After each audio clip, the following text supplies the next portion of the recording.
Transformers 96 here with another video review. This time I'm going to be talking about a newly shown product from Marvel Legends. This is part of the Hasbro Pulse HasLab series, and it's a Marvel Legends X-Men Sentinel. So this is quite exciting. This is something that we had a very brief preview for about a month ago, I'd say, when they were doing one of their kind of video chats. They were talking about some Marvel Legends, and they bought out the prototype leg for this figure, and everybody really assumed this was going to be for a HasLab project, and it would be the Sentinel, and that is all 100% correct, because as of today we now have all of the official shots for it, all of the information, and you can kind of register to pre-order this figure and to get this thing fully made. So very exciting here. It is a Sentinel of proper scale. This is going to be quite an exciting piece, as it is massive, and it really, brings the scale of the Sentinel to life, Marvel Legends style. So let's talk about it here. I've just kind of have the whole Hasbro Pulse page up just to talk about kind of everything on the page, some of the details as far as how it's being produced if you don't know anything about HasLab, and then also talking about the figure himself.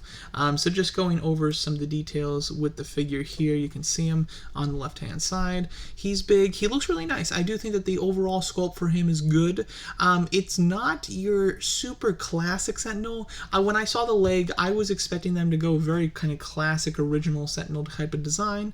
I mean, there's so many different variations of the Sentinel. This is the design that's a little more newer, not super new, but it's a little newer. I was expecting a very classic looking one. They kind of went in between. It's got some of the classic design elements, such as the almost pinkish color versus the blue, but it has a more of a modern type of design when it comes especially to the torso and the shoulders. Those have a very modern Sentinel design to me personally. Face is pretty classic though, which I like. Overall looking good here. Switching over to some of the other pictures, just kind of a fully standing one, looking very nice. More of a pose. Articulation wise, I'm not 100% sure how articulated this figure is going to be. There are certain aspects that make me think that the articulation is very hindered. When it comes to the elbow, this is as far as the bend will go on the elbow. As you can see here, there's no more room. So the bend on the elbow is rather limited. It's okay, it's just not great. It's enough to get the job done, but it's certainly not fantastic, it looks like. For what it looks like, we have a ball jointed head, which has decent range. There's not a shot of him looking up or down particularly far though, but it looks like it has a decent look. Ball hinge shoulders, those look to be very well articulated. Swivel at the bicep, hinge at the elbow, which looks restricted. As far as the wrist, it's on a ball hinge, and on the kind of preview video that they showed, the hinge looks like it moves incredibly far, but that is just a digital video, so it's not necessarily the representation of the figure. The hinge is there, so I'm hoping that he can hinge up so that he can actually shoot the tentacle out and look pretty good. This particular image of the Sentinel scares me because it looks like they're having to angle his whole arm up just to get the palm showing, when I really hope that he can have his arm out, and then the wrist can be hinged up so that you can reveal the palm. He has ball jointed upper torso. It's hard to tell how well that ball joint works. It looks like the swivel wise, you can swivel it completely, which is nice, but I'm not quite sure what kind of rocking action you're going to get on that. Thighs look like they're pretty decently articulated there. It looks like, ball hinge, but it seems like the range is decent. The knees seem pretty good too, double hinge, and there's a decent bend on both of these. The ankles are a little hard to tell. I can't see what hinge or what type of joint there is on the ankles. I assume it's your standard kind of ball hinge. I hope that there's a pivot with it, but I'm not seeing a pivot on any of these pictures, unfortunately. So it's a little hard to tell. I'm not 100% sure, but overall looking quite nice. I think in general the figure himself looks really cool. As far as size, he is 26.3 inches tall, so he's very tall. They did release a photo of him next to the previous kind of Marvel Legends Sentinel. They did that kind of large series where they released a really large Sentinel and a really large Galactus, and I think that they were mainly intended to go with the 3¼ inch line, but they work with the Marvel Legends, especially the Sentinel. I took actually just recently, I busted it back out and took a big picture of the X-Men Marvel Legends figures fighting him, and it looked really good. He's really tall. He's much bigger than regular Marvel Legends, so it works works well. But this figure is apparently double the size of that one, so definitely quite a lot bigger. Oh, one last thing, articulation wise, he does have hinges on all of the fingers, and I can't tell if there's 2 hinges on there. Based on this bend, yeah, I think that's 2. You might even have 3 hinges on each one, and then 2 for the thumb. That's nice. Okay, so the articulation when it comes to the actual fingers, fantastic. But anyways, about double the size of the kind of last Sentinel figure that they did, and then as far as some other features, he does have a light-up feature, the light-up eyes and chest, and then he does come with the secondary kind of just normal size figure, Bastion, I believe is his name here. Very plain figure. It's your standard body sculpt for a figure. It looks like these little design pieces are sculpted on, so I guess it's a new torso. Oh, plus he's got the kind of reactor piece sculpted on here. So yeah, it's a new torso and new neck, of course. New head sculpts, obviously, too. So a little extra, you know, he is a villain from the X-Men that's associated with the Sentinels. So it's a nice little extra that you get. And then you also get a tentacle for the Sentinel that can be plugged into his palms from an image that they released of him holding Wolverine via the tentacle. It looks like that will have a posable wire in it. I don't think it's articulated, though. I would prefer just like individual articulation for the actual tentacle. It looks like it's just a wire, though. So overall, I like the figure a lot. I think it's very cool. I think that the design of it is nice. It's maybe not my favorite design for a Sentinel, but I love Sentinels, and the sculpt for it is very close to what I like in Sentinel design, especially the face sculpt. And this thing's just massive, which is really cool. As far as the details for how to get your hands on this and kind of what a HasLab project is that Hasbro, ever since they kind of updated their website here with Hasbro Pulse, they're doing these kind of HasLab projects where they do a massive figure, just, you know, something crazy that they normally wouldn't make and release to mass retail, and they see how much people want it. And basically the way they do it is they do kind of a soft pre-order. Where they'll put it on pre-order, and they'll basically have to get enough people to pre-order it and actually guarantee the funds before they make it. So right now the specifics for this one is that they're targeting for 6,000. So if 6,000 people pre-order this item now, they will make this. They have up until August 24th of this year to hit the 6,000. And then the way that it works is that if you do decide to pre-order it, you just have to agree to the terms and pre-order it now. You will be charged for it next month. So when the pre-ordering dates end, that's when you're going to be charged for it. And then, assuming that they hit 6,000, you'll be charged. If they don't hit 6,000, I believe they won't be charged. They might extend the date. You know, who knows? I don't know if any of the projects have actually failed. But if it doesn't go into production, you obviously don't get charged, though.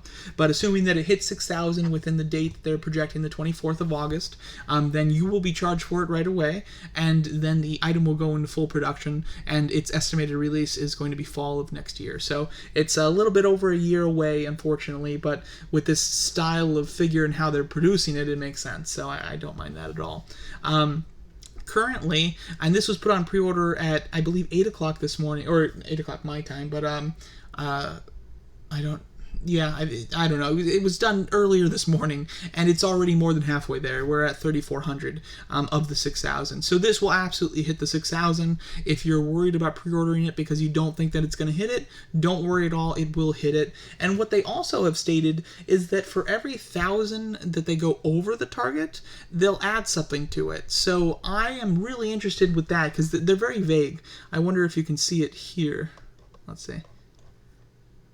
Oh, here we go. Okay, so we need to hit 6,000 backers to fully fund this project, but if we, but we don't want to stop there. So for each additional 1,000 backers, we'll unlock more marvelous stuff for every single backer. So I'm hoping that means that they'll add accessories to him, whether it be an additional figure, maybe a second tentacle, maybe an interchangeable head that's of a different design. I hope that they just kind of add more to this figure himself.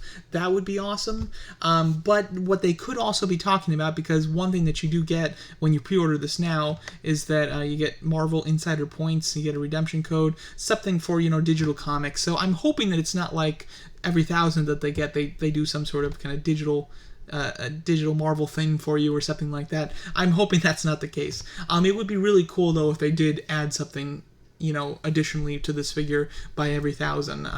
You know, maybe again, new tentacle, an additional head. Maybe they add something. I'm trying to think of like what other cool things would be that aren't like ridiculous. Maybe even just like a battle damage head. That would be really cool.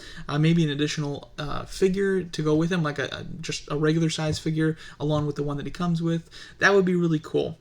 So overall, I think this is pretty awesome. I'm glad that we're getting a HasLab project of something that I'm really interested in. The ones previously I'd like to look at, but they were ones that I've not been interested in at all. But this one I'm 100% interested in. I have not pre-ordered it yet. I'm still debating on it. I think it's awesome, and I think it'll be really fun, but I don't know if it'll go much past fun, because although I would love to just bust it out and take a massive, you know, X-Men versus Sentinel picture, I can kind of already do that with the Sentinel that I have, and I kind of did it just a couple of weeks ago.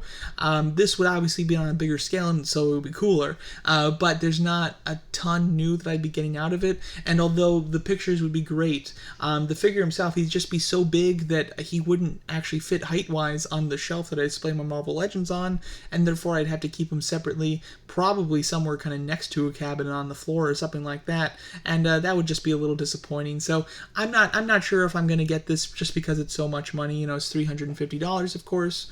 You get a regular figure with it, so you know, take $20 off that price. You're basically paying $330 for the Sentinel himself. And do I think it's worth it? That's really hard because, you know, we don't have much to compare it from Marvel Legends specifically. We, of course, you know, have other figures in similar scales and similar prices like Hot Toys. A Hot Toys figure of this scale would cost much more than this, although, you know, Hot Toys figures, they get up to about 18 inches tall, about 18 inches tall. So, you know, Thanoses and Hulks and those type of figures, you know, they get into the $300 to $400 range. This is 26 inches tall, though, of course, so it is even taller than them. Obviously, the detail isn't as intense, though, whatsoever. It's, you know, your Hasbro quality on the scale of a big Hot Toys figure. So it's a weird one as far as judging if the $350 is a good price or not. I think it's okay. I think that this figure at $300, that would be solid. I would definitely be more interested, to be honest. I expected this thing when we saw the preview to actually be bigger than 26 inches. I expected it to be like almost the size of a person, and then not necessarily a 1-in-1 to a human, but close to it, like 4 feet tall or something. I kind of expected. So I think that and I was expecting that, and then expecting it to be like almost 1,000. So to get one smaller and cheaper than I was expecting is kind of exciting, because I wouldn't have even entertained the idea if it was, you know, about $800 or so. But at this range, I am entertaining the idea, and I might pre-order it. The idea of getting additional accessories makes it really exciting, and kind of makes it more worth it. So I am definitely considering it, because I know 100% they will hit 6,000. Since, you know, in half a day they've done over half of the backers they need. Of course, they're going to get more backers the first day that it's, you know, on pre-order, but nonetheless, I think that this definitely has the momentum to go past the 6,000, probably get to 8,000. So I'm assuming that we'll get 2 additional items. Hopefully they're accessories and not just some digital stuff that they include. But there you go. That's my thoughts on this whole Marvel Legends Sentinel himself, and just the whole kind of project, you know, series, and how they actually are releasing this, and some of the details for that. Again, I'm still thinking it over. I am heavily tempted, though. But let me know what you guys think of this, and thanks so much for watching.